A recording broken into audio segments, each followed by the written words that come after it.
Welcome to the One Investment webinar with Guardian Capital. We'll be talking about the Canadian equity portfolio. My name is Keith Taylor. I'm Chief Investment Officer at One Investment. We have a number of personnel from the team at Guardian Capital talk about what is going on with the mandate and how it's fared in recent past in these exciting times we're seeing in the market. A footnote for some of the attendees: we did make a minor change. The official name of the fund, the beginning of April, it was formerly known as the One Equity Portfolio. It's been rebranded as the One Canadian Equity Portfolio. So not a meaningful change, but a footnote. Now, Guardian Capital is a long-term partner with One Investment.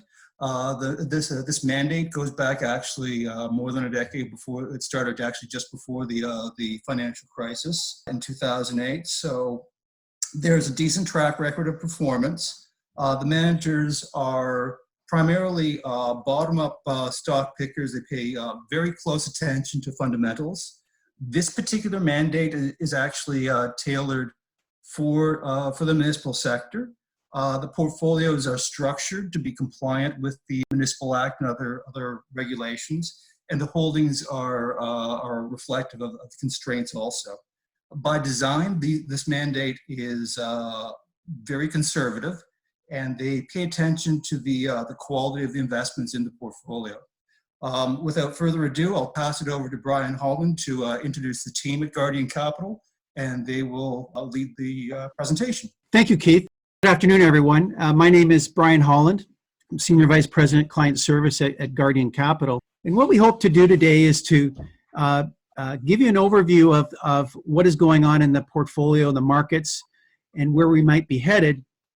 But we thought we'd start off with just a brief introduction in terms of who we are and how this portfolio is designed and the kinds of investments that we hold in the fund. On the call with me, as you can see listed there, Ted Macklin, Sam Baldwin, and Joel Huron. I'll show you their bios in a second. This is the team that is managing your portfolio on a day-to-day basis. So this is a brief introduction in terms of who Guardian Capital is. We are a Canadian company. We're actually listed on the Toronto Stock Exchange. We were founded in 1962, so 58 years old. We're one of the largest and independent firms in the country, and we manage, you can see there at the end of December, just slightly more than $29 billion in assets. We have offices in Canada, but obviously that's our headquarters and where we are working out of.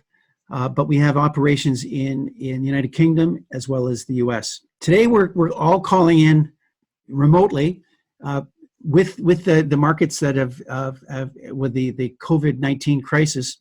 Our business continuity plan has kicked in, and so as I suspect it is for a lot of you folks, and we're all working remotely. So all functions of the company are operated remotely these days. We're able to trade, keep track of our trading, client service, reporting, et cetera, is all done remotely these days. These are the portfolio managers and research professionals that comprise Guardian Capital. And what's relevant for our discussion today is the Canadian equity team on the far left-hand side. You'll see behind each person's name two numbers. The first number is their tenure at Guardian, and the second number is their years of industry experience. And you can see that across the page for the entire team of portfolio managers. What we try to do here is stratify the team by age. So we have some people in the formative part of their careers and others that have a little bit more experience in the portfolio. You'll see that I've listed here the bios of the team. We'll be hearing from mostly Ted, who's the team leader on the strategy, in the next few minutes, but Sam and Joel will be jumping in with comments as we go along. This just gives you an idea of what's happened in the marketplace. The market peaked on February 20th, and you can see the decline that we've had there. In that period, the market has dropped 37.4%. Now that's quite breathtaking, but When you look at bear markets, now this bear market is unusual in the sense that it has been very rapid, but a 37% drop is in line with a lot of market declines we've seen in the past. So it's not too surprising. Of course, when this happens, it takes everybody by surprise. But in the end, this is what happens with markets. They go in cycles. And in fact, we've been at the very end of a long bull market, one of the longest bull markets in history, in fact. And so with valuations getting a little bit more expensive, the economy was strong, but with valuations on stocks getting more expensive, the market was looking for something to worry about, and certainly they found it with COVID-19. Now, I don't want to minimize the effect that COVID-19 has had on the economy. It certainly had a tremendous impact, but what I'm trying to say here is that the decline in the market is in line with what we've seen in the past. Now, the other thing that is noticeable here on this chart is the rebound. You can see that a strong rebound in March 23rd, and the numbers here up 25.3% since that time, and this is to a couple of days ago. So this is, again, what's very, very common in bear markets. You get this rapid decline in the market, reflecting the outlook for the economy and what's going to happen to equity earnings. And then you get a little bit of a bounce back, and that's what we've seen here. Now, the question we're facing, and perhaps Sam and Ted and Joel can address this as we go along, is where do we go from here? Is it going to be a V-shaped recovery in both the stock market and the economy? Or is it going to be more of a rounded U? Or is it going to be more of a gradual coming out of this, more of an L-shaped type of recovery? There's a lot of questions that we don't know at this point. But one of the things we're quite confident in is that the kinds of stocks, as Keith was mentioning earlier, this is a conservative portfolio. We view this as a quality-oriented approach. And we're quite confident that if you focus on those kinds of companies, you'll do well over the longer period. This is a look at where we are. This actually took this from the Financial Times. And you've probably seen something akin to this on the news, and it's almost difficult to watch the news these days because nothing else on it but COVID-19. But when you look at some of the charts that we've seen in the public press, it'll show the cumulative number of COVID-19 cases. And that's important. But we think this chart gives a little bit of a different perspective. And what it shows is a moving 7-day average in terms of the infection rate. And why that's important is it gives us a sense of when this might be over. And you can see when you look at some of the larger economies, you can see here, United States, United Kingdom, you can see that the rate of infection is starting to slow, so that rounding of the curve. And as we see more of this, and you can look at some of the other economies, certainly China has seen a rapid decline, but look at other more developed nations like New Zealand, Australia, Norway, a more distinct rounding of the infection rate. So we see this as very positive, and obviously want to see this get to as low point as we can. This is an indicator that is used to measure the level of uncertainty in the marketplace, and investors more than anything else value certainty. And so this looks at a number of different measures to give us a sense of how this particular event, and we've highlighted different events over time, how this event compares to others. And you can see that it ranks way above. If you can look back to 2001, you can see the 9/11 crisis, and then you can see the credit crisis. So this by far is the one market event that has gotten everyone's attention and has caused great volatility in the markets.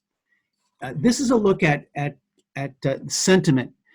Now, when you think about the stock market really is a gauge of it's an anticipation machine. It's trying to anticipate what comes next.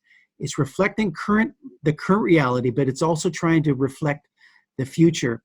And at this point in the survey, and this was done in March, you can see that the sentiment was quite negative. This is probably done mid-March when the market hadn't yet rebounded. So most investors, quite naturally, were very, very negative. But when you look back over time, look back, for example, the 2008, 2009 period, you can see that the sentiment was akin to this.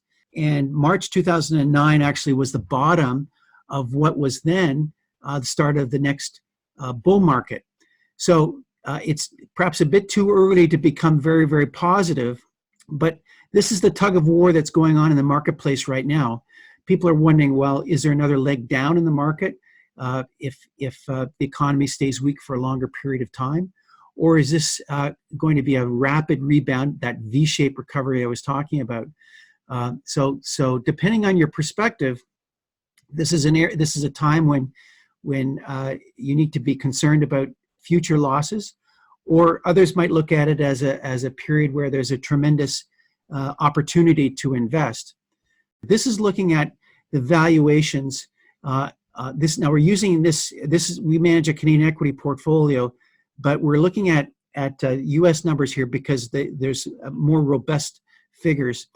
This gives you a sense of the valuations. Now, for those that don't spend their days studying the stock market, let me just orient you what we're looking at here. So there's lots of ways to value a stock, but one of the very basic ways that we value companies, when we judge one versus another, is we look at the price versus the earnings. It's a simple ratio. So the price of the stock versus the earnings.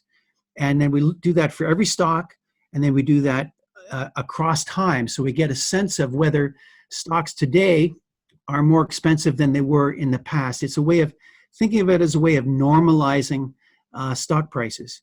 Now, one of the very basic problems we have these days is because the economy is more or less shut down in North America, the earnings forecasts that have been in place for what companies would earn in the next 3 months, 9 months, a year are almost at the window because unemployment rate is skyrocketed, as you know. And so there's a lot of uncertainty in terms of what companies will earn in the coming shorter term period. That's why we're looking here at 3-year forward earnings. So it's that same analysis, the price divided by the earnings, but instead of looking at earnings for next quarter or next year, we're looking at earnings for 3 years out. And then again, showing this over time. And so what this is showing is that in terms of the cheapness, the market is a lot cheaper than it certainly was just a few months ago. Not as cheap as it got back into the credit crisis. You can see the 2008-9 time period. Stocks were quite a bit cheaper, but nonetheless, we're getting into that territory where it starts to attract buyers. And this is the nature of the market. You get that volatility because that tug of war that takes place between people that worry about what's going to happen next to the economy and how serious is this recession going to be, or are we going to see a more of a rapid recovery? So what does this mean for the portfolio? These are the results at the end of March. Now, I caution anyone looking at this, these are gross of fee returns. So this is the returns just by itself. So you'd have to net out the fees you would pay to be in the program. And so what we've shown here on the top, these are the compounded returns. And what is relevant for the discussion is the 3-month return. So that's the 3 months ending March 31st, 2020. And you can see the portfolio lost in that time period minus 18.24% versus the index, S&P TSX Composite Index, that lost 20.90%. Now, we live in a world where we're trying to beat the index. As I'm going to show you in a second, this portfolio is structured so that it will perform better in falling markets. Now, we need to be very clear, though, that we cannot prevent losses. We are still invested in the equity markets. And when the market goes down, we have no option but to fall with it. But as I'll show you in a second, this portfolio has a very good track record of performing better than most others when it comes to falling markets. And more importantly, in the days, weeks, years to come, will perform better as we rebound out of this because we're holding good quality companies that other investors will seek to buy because they see this as a buying opportunity. Now, the other thing I would point out on page 12 is the performance since the market peak. So I've shown here two different metrics. So this is in the text at the very bottom of page 12. And you'll see that from February 20th, 2020, so that was the market peak before this whole sleigh ride began, to March 31st, the portfolio lost 21.5% versus the index that was down 24.9%. So a value added, still a loss, but a value added of 3.46% for that period. And then we updated those numbers to more recently to April 6th, and you can see the value added is a little bit higher, 4.6%. This gives you a brief introduction in terms of what we're trying to accomplish in the portfolio. I'm going to stop talking a second here and turn it over to the portfolio managers, but I wanted to give you a brief summary of what they're trying to accomplish. So this is based on one of Guardian's long-standing flagship strategies, our core Canadian equity strategy.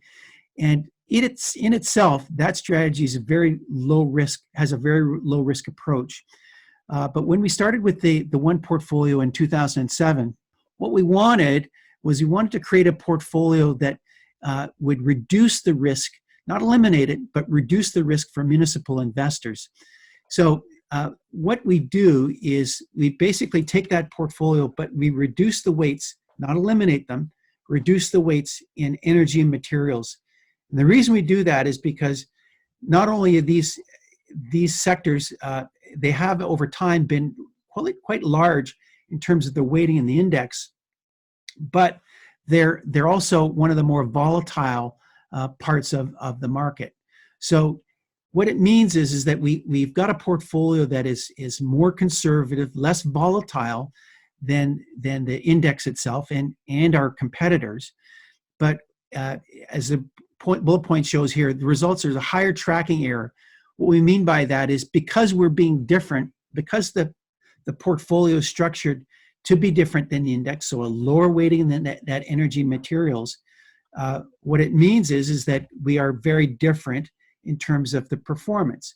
And what we have, as you saw in that prior slide, is we've been able to outperform by a considerable margin. And at the very back of this presentation, we've shown the relative performance versus our peers, again, gross of fee returns. But from time to time, we will have very different returns. Now, what's important, though, is you want to have different returns when the markets are quite bad, this what we call downside capture. And you can see that on the next page. Now, what we're looking at here is a survey by one of the consulting firms, one of the larger consulting firms in the country, in the world, in fact. And what they do is they look at all the institutional Canadian equity funds and other types of funds, but in this case, we're looking at Canadian equity funds, and look at various statistical measures, returns being one of them.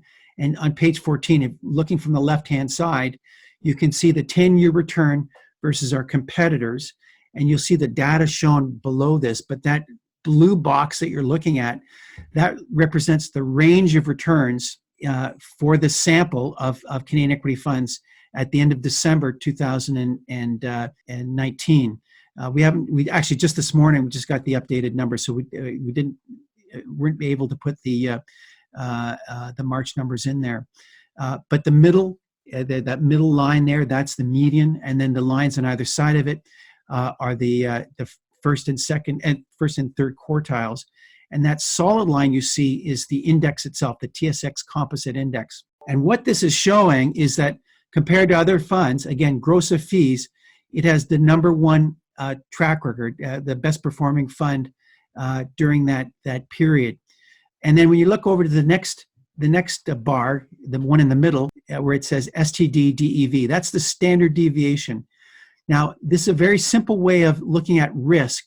There's a number of ways of looking at risk, but one of the very simple ways to looking at it is the volatility of returns. Think of comparing an investment in gold versus an investment in a GIC. The GIC rate of return is very, very steady, whereas an investment in gold would be very, very volatile, and all gradations in between.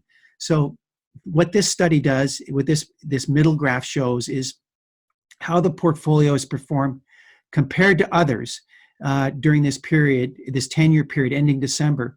And it shows you it's at the very bottom. So it's more virtuous to be at the bottom of this. So we're ranked 100th. So that means that we are the least riskiest portfolio in the sample during this period. So that's a good thing.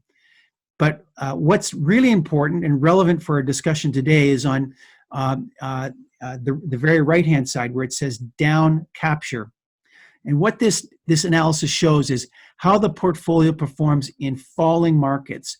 It's how the downside capture. I won't go into detail in terms of how this is calculated, but suffice it to say that it's better to have a lower number. And you can see here in this sample of other Canadian equity funds. Now, these are institutional funds, not mutual funds, to be clear here. We have the best track record of performing in falling markets. And that's consistent with the numbers I was showing you earlier, where we tend to fall less than the market itself.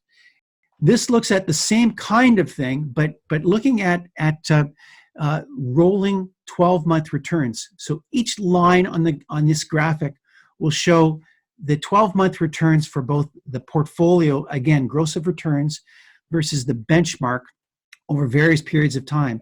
So Keith mentioned at the outset that the strategy began very early on, just before the credit crisis in 2007. And you can see, if you look at the very left-hand side, you can see the big dip we had, more than a dip, the drop in the market we had during that period. So a rolling 12-month period you experienced losses at the index level around 30%, and we lost less than the market and rebounded faster. You can see that graphically. And then you go on into other periods. 2012 was the credit crisis period. Into 15 and 16, that's when the price of oil in Canada was hit quite dramatically. And then more recently, on the far right-hand side, this is the COVID-19 crisis. Now you see the lines. It doesn't show quite a dramatic picture here because the lines have merged, because this has all taken place within a course of a 6-week period. And so the lines have fallen over itself.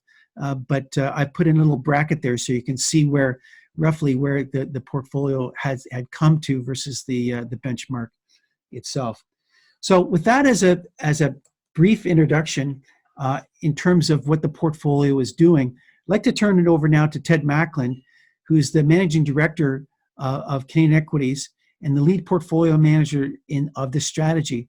He's going to be joined with various comments with Sam Baldwin and Joel Hearn as we go through the presentation in different areas. But I'll let Ted take it over from here and call upon his colleagues as he will. Over to you. All right, thank you, Brian. What we want to emphasize here is that this is a quality portfolio. You hear a lot about investors who are investing in growth or value. The reality is, in Canada in particular, it's very tough to be defined as pure growth or pure value. And what we have brought to the table successfully for our clients is by focusing on quality for the securities that we hold in our portfolios and in the construction of the portfolios. So by embracing quality, then we can get the more favorable attributes of both growth and value. You can see that if you're focused on value only, then you have to look for replacements as the stocks perform well and become more expensive. And if you're focusing on growth, then you're buying the stocks either before they're proven in their fundamentals on the hope of growth, or you're waiting until they've demonstrated that growth. In the case of quality, and these are large cap senior companies, quality tends to remain quality for a long time. You don't need to replace them, and you avoid the elevated price volatility that you get with either growth or value. And you can see on the right-hand side where we emphasize that you end up with lower price volatility, lower volatility of fundamentals with quality companies, because they are more seasoned with their balance sheets, their financial their income statement, income generation capability, cash flow generation capability, and it plays out for longer holding periods. Now, to continue expanding on quality here, you can see the wheel in the center. There are four main elements of what we're looking for in the quality attributes for the holdings in this portfolio, all of our portfolios actually.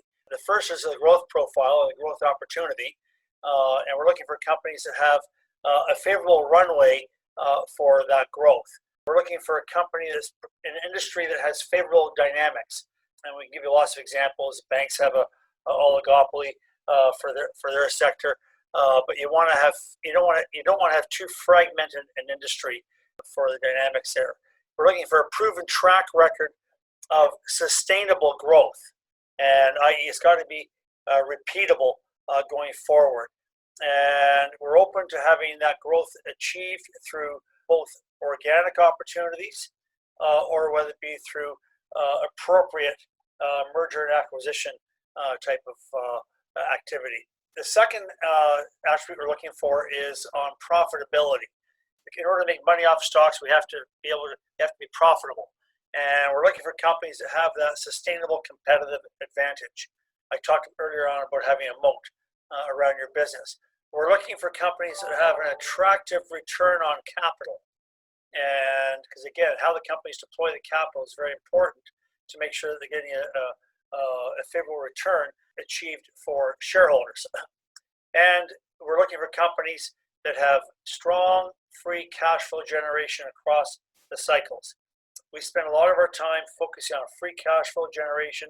That is the most important valuation metric, analytical metric that we look at on the companies that we are investing in.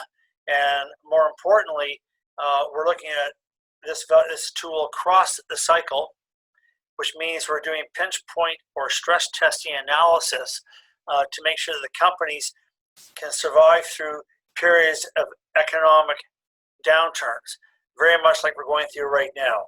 This is an environment going into this where you want to have a quality portfolio, and investors in the one fund have had that quality portfolio, and as you've seen from some of the numbers, the portfolio has performed as expected during this tumultuous time. The third element we're looking for is the risk profile of the company. We're looking for a prudent business diversification, both from a geographic and sales perspective and operations perspective, but also just from the different business lines.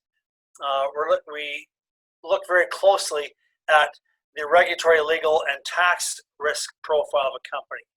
We prefer companies to have low risk profiles in these areas. And financials are very important. Having the appropriate balance sheet strength and flexibility is very, very important. And again, that's one of the elements that's come into play as we go through this period right now, where companies are really addressing their liquidity, make sure they're not going to be squeezed in this current economic downturn. And then the fourth piece here is a stewardship. We spend a lot of the time talking to the companies that we're investing in. I think one of the more important elements of stewardship is the top caption here called Foundations for Sustainable Growth. This plays right into our ESG work that we do as an integral part of our research. We're looking for companies that have strong corporate governance, strong management teams, strong boards, and as I mentioned before, a prudent capital allocation policy. I think we should continue on to the next slide. I'm going to ask Joel to go into the top and bottom contributors during the quarter. Joel? Perfect. Thanks, Ted. As you would imagine, in a downturn like what we've seen to start off 2020, consumer staple stocks typically are very defensive in nature. So you have people stocking up on groceries and spending more money than they usually would on those non-discretionary items that they need for day-to-day life. So for that reason, Loblaw, which is one of our grocer holdings, was very strong in the quarter and was the top contributor, as you can see from this slide. Some of the other names that I'll highlight here that were strong were the gold names. So Franco-Nevada is the third one down on that list, is a gold royalty streamer. So essentially, they provide upfront funding for gold mines, and in return, they get a royalty over the life of the mine on that gold. So as the gold price increases, which is typical in a downturn as it becomes a safe haven, then you see Franco-Nevada's or any gold company's earnings power increase. So we saw that. Other strong stocks that we saw were utilities as a sector overall, and then our holding as Fortis, which is a Canadian and US regulated utility, and is very defensive and predictable in nature. So saw strength in the quarter. And the last one on this list is Cameco. And Cameco is an interesting name that we've held for a while. It's the world's largest uranium producer. And uranium is playing a significant role as we transition to a low carbon future. It's a sustainable energy source, and it provides a base load that is very important to that transition that I just mentioned. And so what we're seeing is as uranium prices increase around the world, Cameco naturally benefits, similar to the way higher gold prices would help a gold mining company. As uranium prices increase, Cameco benefits from that. And then some of the detractors that we saw, so the stocks that hurt us in the quarter, I'll start at the bottom of the list with Suncor. Suncor, I'm sure many of you have heard of, is a large Canadian oil/energy producer. They have assets largely in Canada, but in other places around the world. And Suncor is actually quite an insulated company because they're able to get their oil out of the ground and then move it around and refine it into an end product like gasoline you'd use for your car or jet fuel. Whereas a lot of the other Canadian oil companies cannot do that. They just produce the oil, take it out of the ground, and then they ship it on pipelines, and there's other companies that refine it into end products. So Suncor, despite it returning negative 46% in the quarter, was actually one of the better performing energy stocks because it has that insulation in terms of getting its product to market. Some of the other weak stocks, Couche-Tard, which is the second from the bottom, that's a consumer staples stock. They own and operate convenience stores and gas stations across North America and Europe. And the name you'd be familiar with there is Circle K. So that's their brand. So again, as you see an economic slowdown, people are driving less. That does hurt a company like Couche-Tard. Is not only do they make money on fuel when you fill up your car, they also make a significant amount of money, more than they do on gas, from people going into the store, buying a soda, coffee, a snack. So that's obviously a double whammy in terms of them being impacted there. The other name I'll highlight here is Gildan. So Gildan makes t-shirts, clothing, activewear, and about 2/3 of their business comes from printwear.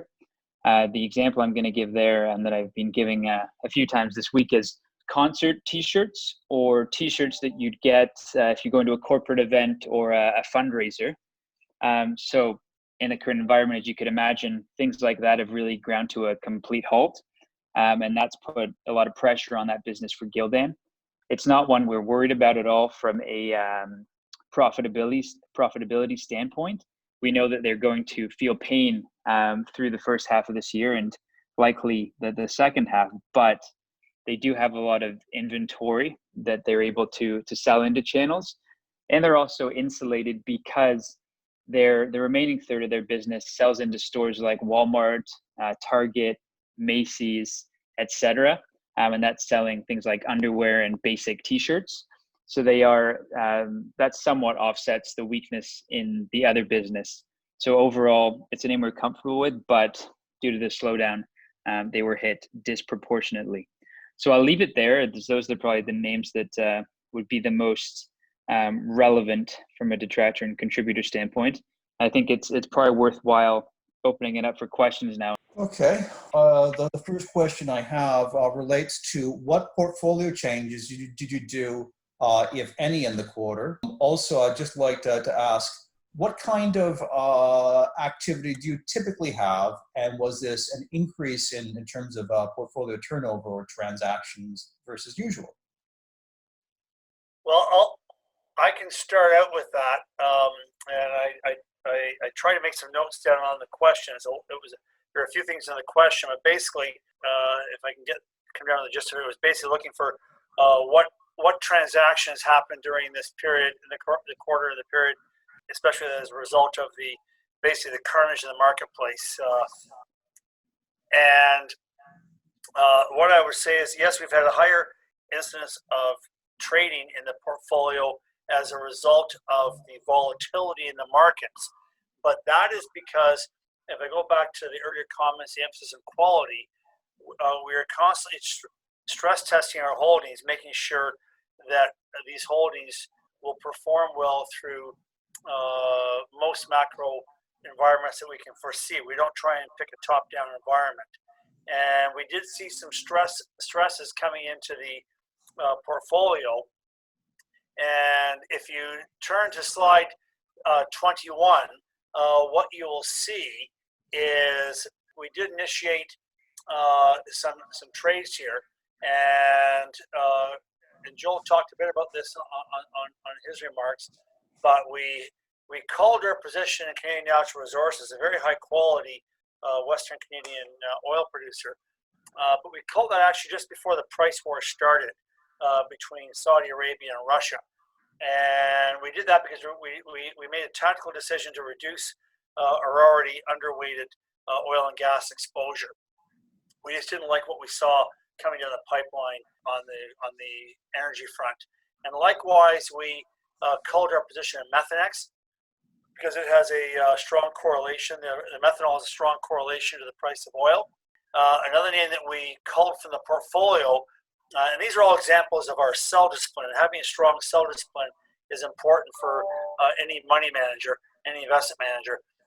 We called our position in Shawcor. And Shawcor basically does pipe coating on the infrastructure side, not just for Western Canada, but for the global oil and gas industry. Underwater pipeline infrastructure, above ground pipeline infrastructure, different types of pipeline infrastructure. A lot of it is technology based with new composites and materials.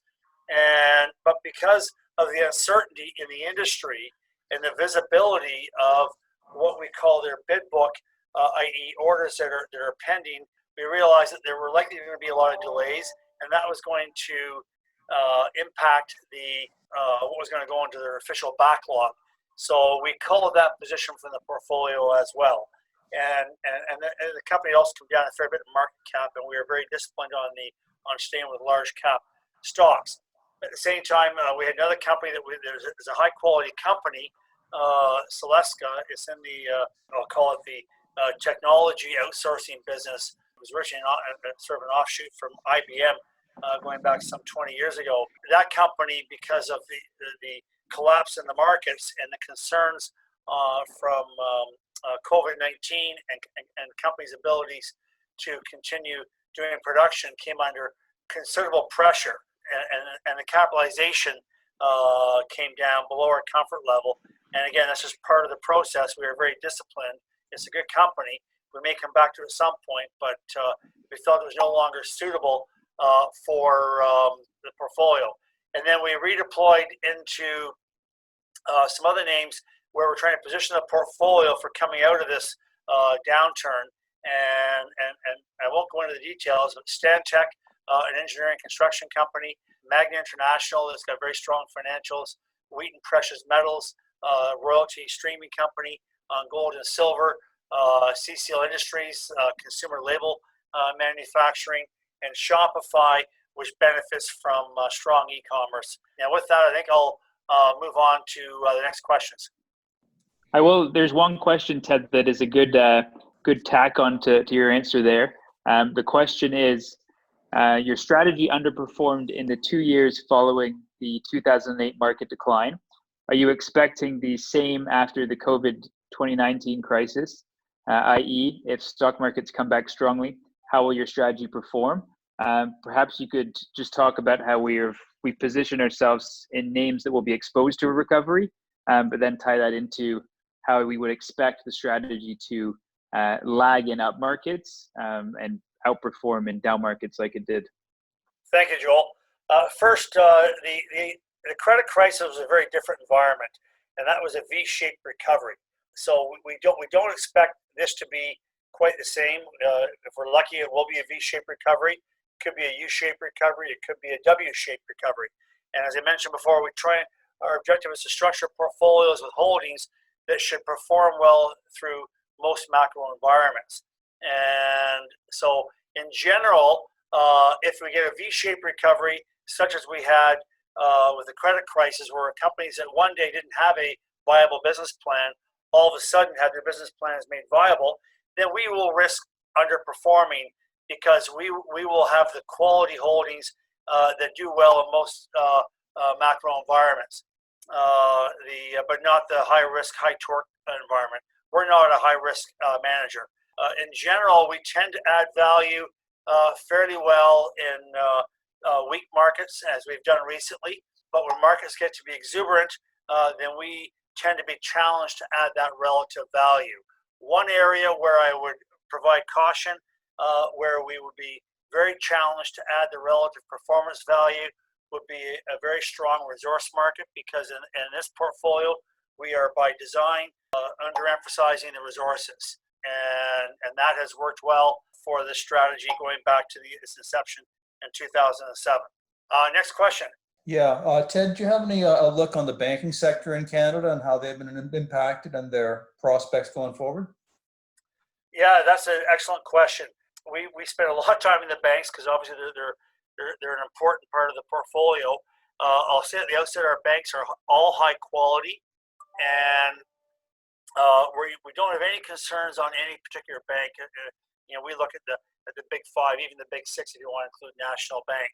But what I might comment is we're not concerned about dividends being suspended or cut. We do recognize that we're going to go through a period of likely going to go through a period of higher loan losses, both on the consumer side and the business side.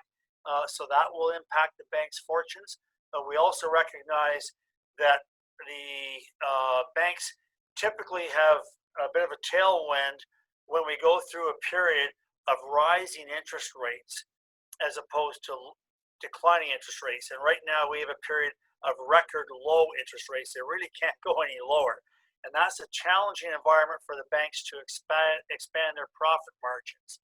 So with those two factors at play, and we're not worried about anything seismic or catastrophic on the part of the banks, we think the going forward period for the banks could very well be more challenging than we've had in recent years, and therefore we're being a little more circumspect on our exposure there.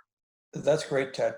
Here's another question. One of the attendees notes that the portfolio has generally had a low exposure to defensives or bond proxies like utilities and the sort. They also noted that there's no exposure to real estate. Can you just explain if this is a matter of view or constraints or outlook? Yeah, basically, one of the things we did last year when we were trying to introduce a little more defensive posturing to the portfolio was we were trying to do it in the less traditional manner. Typically, to become more defensive, you go into more bond-like proxies. And we didn't really want to do that because we were concerned about the valuations on the interest-sensitive part of the market, in particular utilities and telcos, and that would include the real estate sector as well. So we've had exposure there, but we didn't want to overemphasize it too much. Where we have the stronger exposure in the telcos is because we've brought in some global telcos in addition to domestic.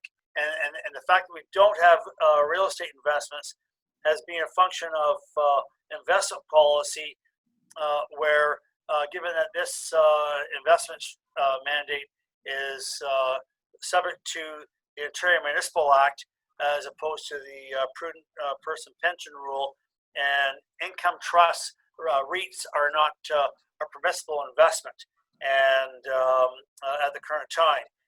Having said that, the real estate sector is a smaller sector anyway, and hasn't had a big impact on the portfolio construction from other mandates of ours. So we've been more cautious on those interest-sensitive investments in the last year or so. Okay, fair enough. Another question. I mean, you're obviously talking to the brokers and the sort, and are in the market every day. We just see it on CNBC and our observers. What's your thoughts? Have we seen the bottom yet, or do you have any hunch that we'll retest the lows that we're seeing a few weeks back? Keith, that's an excellent question. I wish I had an accurate answer.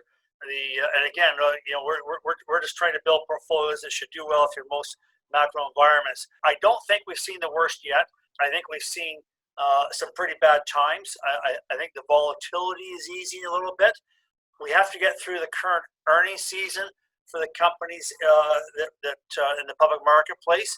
And there is a school of thought that investors are going to look through the weak earnings and the weak guidance or lack of guidance from companies.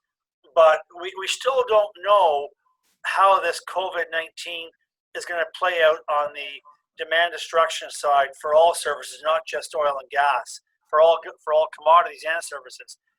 Do we get the economy working again this summer on a sustainable basis, or do we go back into a social distancing environment in the fall should we have a second wave of the coronavirus? So I think we may have possibly seen the worst from a market lows perspective, but I think it's quite conceivable we could retest those lows.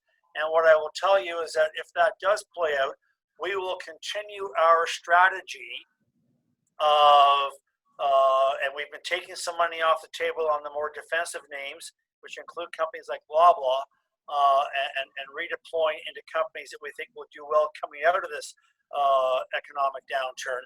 And one of the areas that we're also revisiting right now, going back to one of your earlier questions, is should we be taking some money off the banks? So this opportunity, this environment we're in right now, gives us a very good opportunity to strategically reposition the portfolio on an opportunistic basis. Just one last question here. I know that you part of your process is meeting up with management on a regular basis. I'm just curious, actually, how many of you you've been speaking to more recently, and maybe you can just share some of the tone from the management meetings, or some of the stuff that's been popping up in the earnings notes, pertaining to visibility and outlook. Do you have any thoughts or comments? Well, I do, but I actually I'd like to give a little more airtime here to Joel or Sam. Sam hasn't had a chance, and he's actually, both these partners of mine have spent, I think, recently more time talking to the companies than I have. So, Sam, do you want to step in here for a little bit? Sure, thanks, Ted and Keith, for the question. It's a really important part of our process to speak with management teams. Ultimately, as shareholders in a company, you become partner in the business with the people running the company. So we always are keen to learn through talking to management and studying the industry from a distance as well, more and more about the businesses. And there's a couple of reasons why we'd want to do this. One is so that we know what's going on in the business and are able to understand the business and develop conviction, but also it prepares us to act in a way when we see prices fluctuate like they do. Quite often good stocks can be thrown out in the bath water along with the bad stocks, so to speak. And so when we really understand a company, we're able to add to our positions when the prices are very weak because we know they'll be strong enough to bounce back. So when we think about our conversations with management teams in times like these, it's an interesting time because a lot of the questions that we would like to ask, we know that they won't know the answer to. So we, like in a lot of businesses, are aware of what is in management's control and what is not in management's control. And therefore, we really want to understand their perspective on both of those, but really nail down how the company is positioned in terms of the things that they can control.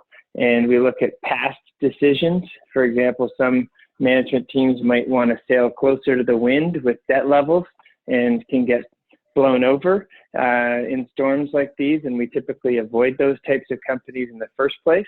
And so we can see through our conversations with management their disposition, and that shows up in financials over time.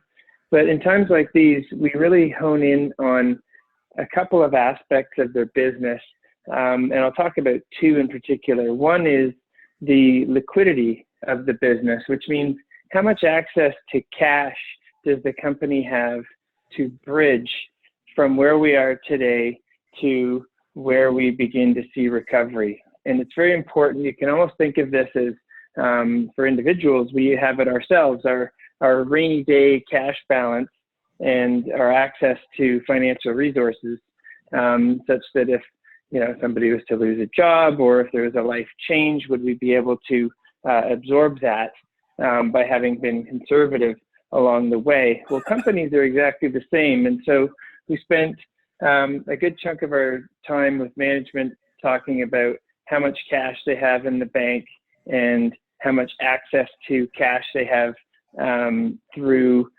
bank lines and other aspects of liquidity. And so that would be the first thing. And we really are encouraged by the companies in the portfolio's access to cash and liquidity to be able to bridge a period. And, there's been the alphabet soup already discussed just now about the shape of the recession that we're in. Is it V-shaped or L-shaped or U-shaped?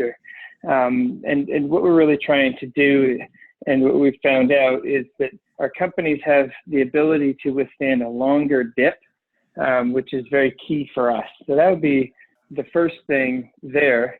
And then the other thing that we really try to focus in on is the company's ability to rein in costs when volume or activity levels dip in their business. So if you're a company that makes widgets or performs a service, and you have very, very high fixed costs, meaning you have to pay those costs no matter what, even if you're doing less business, then you could quickly see how a company could make not just less money, but they could almost have negative earnings. And we want to avoid situations where companies don't have the cost flexibility to cut costs as their sales volumes drop. And we really want to focus on companies that either have recurring revenues. You can think of monthly cell phone bills, or the banks have revenue coming in from people paying loans, and so some businesses have a lot of recurring revenue, so costs don't need to be quite as flexible. And then there's other companies with services where costs fluctuate up and down. And for the companies we were calling and wanting to hear from, we see a great deal of cost flexibility. So as the business volumes come down, they're able to take their costs down with it. And that's one of the things that we like about, for example, Stantec, which is one of the companies that was purchased during the first quarter, is that when there's less work to do, then the costs fall in line with the amount of work to do. So I'll leave it at that, but all of this is to say that we've been very focused on the risk side of things. And by doing so, you get the ability to stick around and enjoy the recovery when that happens. But if you're not focused on the risk, then you might not get the chance to enjoy the subsequent recovery. So we think it's good risk management first, and inbuilt in that, we're going to have good ability to participate in the subsequent recovery. Wonderful. Okay, gentlemen, thank you very much for presentation. It's been informative for all. Again, thank you for calling in, and until the next time.